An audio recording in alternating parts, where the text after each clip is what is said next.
Et on part tout de suite en Alsace. On continue notre semaine de reportage dans le Grand Est où nos reporters Romain Houg et Alfred Orange ont posé leurs valises. Bonjour Romain. Bonjour. Romain, vous êtes en direct ce matin de Wittelsheim. C'est 10 000 habitants, une dizaine de kilomètres de Mulhouse, où une source d'eau potable est menacée par des déchets toxiques. Oui, des déchets toxiques, voire même hautement toxiques. On parle d'amiante, de cyanure ou encore d'arsenic. Et il n'y en a pas qu'un peu. Au total, 42 000 tonnes. Tout cela, en fait, est stocké depuis 20 ans, 500 mètres plus bas, dans les anciennes mines de la ville. Problème, juste au-dessus se trouve la nappe phréatique rhénane, la plus grande d'Europe. Elle alimente en eau des millions de personnes. Le risque, c'est donc tout simplement que cette immense réserve d'eau soit à terme polluée. Ce serait une catastrophe. Alors, que faire? Les habitants militants que nous avons rencontrés sur place avec Alfred souhaitent à tout prix évacuer ces déchets. La mine, c'était sa fierté. Pendant 30 ans, Étienne, mineur de fond, l'a arpenté. Alors la savoir remplie de déchets toxiques. Ça me révolte, car on a extrait de la richesse et maintenant on met des déchets. Jamais, mais jamais on devrait enfouir des déchets sous terre. Jamais. Enfouir, ça veut dire oublier.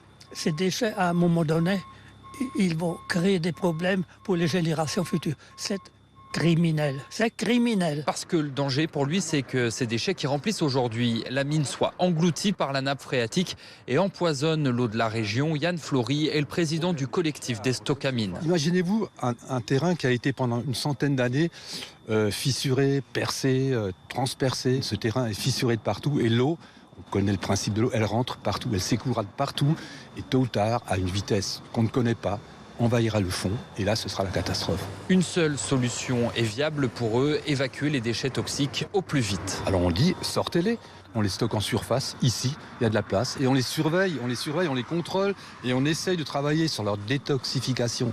Voilà, c'est ça ce qu'il faudrait faire aujourd'hui, plutôt encore une fois de les mettre dans un trou et de les oublier. Romain, que répond la mairie de la ville ? Eh bien pour lui, c'est trop compliqué, trop dangereux. La mine s'affaisse, impossible d'y faire descendre des ouvriers pour évacuer les déchets. La moins pire des solutions pour Yves Gopfer, c'est l'enfouissement définitif. En clair, on viendrait couler une immense dalle de béton sur ces déchets pour éviter que l'eau ne s'infiltre. D'autant que l'heure tourne, la concession minière s'arrête en 2027. Nous sommes en 2022. Je me vois mal comment sortir 42 000 tonnes aujourd'hui en 5 ans, avec toutes les contraintes, dangerosité et pour les opérateurs miniers, dangerosité pour ceux qui vont manipuler les produits, et dangerosité en surface au moment du conditionnement et du transport de ces produits. Voilà.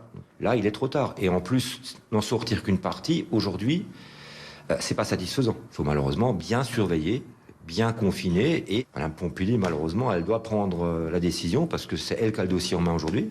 Imaginons que demain ce soit quelqu'un d'autre, je ne m'imagine quasiment pas qu'on ait une autre décision. Idéalement, c'est pas ce qu'on voulait, mais avec les paramètres que nous avons, je n'en vois pas d'autre. L'enfouissement définitif de ces déchets, c'est aussi la solution privilégiée par la ministre de la Transition écologique, Barbara Pompili, qui a demandé encore la semaine dernière aux élus alsaciens de ne pas repousser l'inévitable. Justement, Barbara Pompili qui sera l'invitée de Jean-Jacques Bourdin. Ce sera à 8h30 sur RMC et BFM TV. Merci Romain Houg en direct de Wittelsheim ce matin pour RMC. Il est 7h12.